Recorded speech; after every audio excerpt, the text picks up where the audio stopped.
All right, so note number 9 here, the ninth one from the top, I should say, is my star note. It's very, very good. And then the top 8 notes were very weak. So I'm going to use B72. 4-8, what that means is 4 grams for every 8 ounces of alcohol.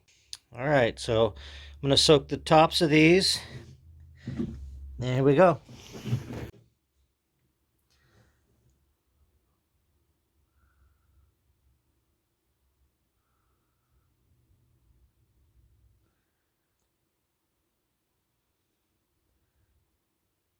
That's pretty good.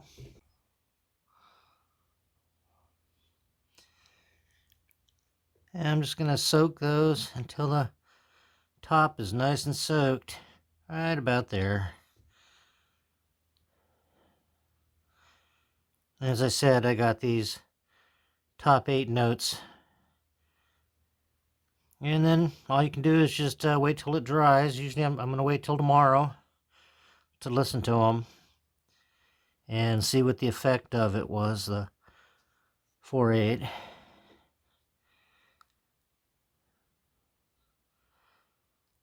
But these were really soft up here.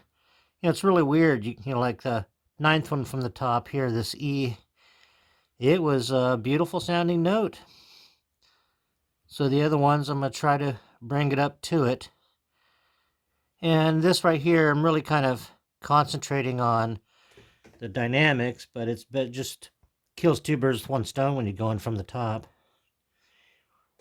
It also addresses the attack.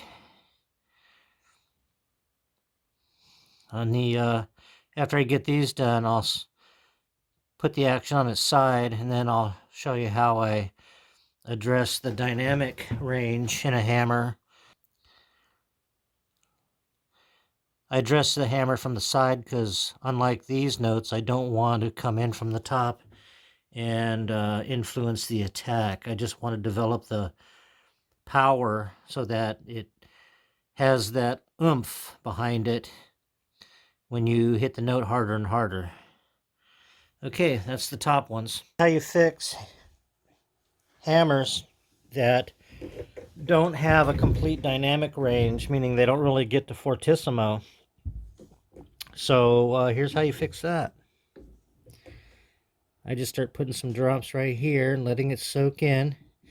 I'm using a 4 gram to 16 ounces of alcohol mixture.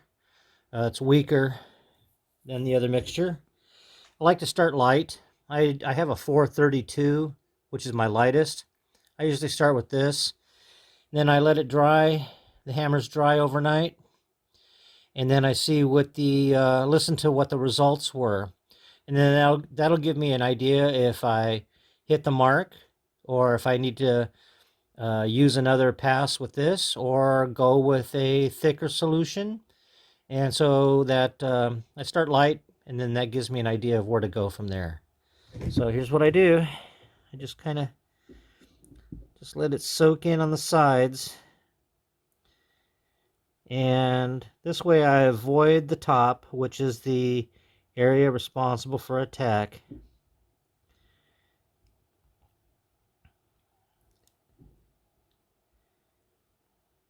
And it hardens the area right above the molding there.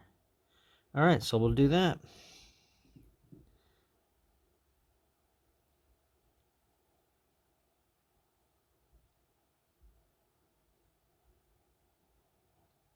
So what is that, about 20 drops in that case? I don't really count the drops. I just go until I get a nice circle going there. And I just make sure it's about, what, about 1/8 of an inch from the top or something like that. No hard, fast rules. It's just doing the proper techniques and then listening, making adjustments.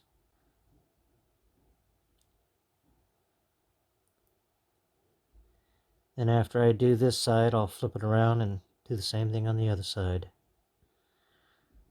Of course, the bigger the hammer gets, the more drops it needs. Got to make sure I'm staying within my chalk marks. Listen to the whole piano and determine which notes are beautiful already. Beautiful sustain, beautiful dynamic range, nice attack. And then, so that's the first part, it's just listening. And then with these are Ronson Wurzenfeld. I find that the biggest problem with them is that what I'm fixing right now, the dynamic range is not there. Rarely do I, it's on the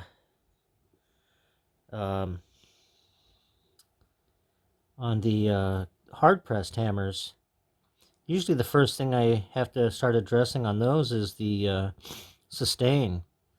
You'll notice a sustain drop, a quick decay. It's almost like it just dies out instantly, the sustain. And that's because of the hard pressed hammers. They're so hard, the shoulders are so hard. That's usually the first thing to fix on there. That's why a lot of people resort to the needling techniques on the shoulders. But on the cold pressed hammer, these Ronsons and I'd say Steinway hammers too, this is the best way to go. Address the dynamic range first.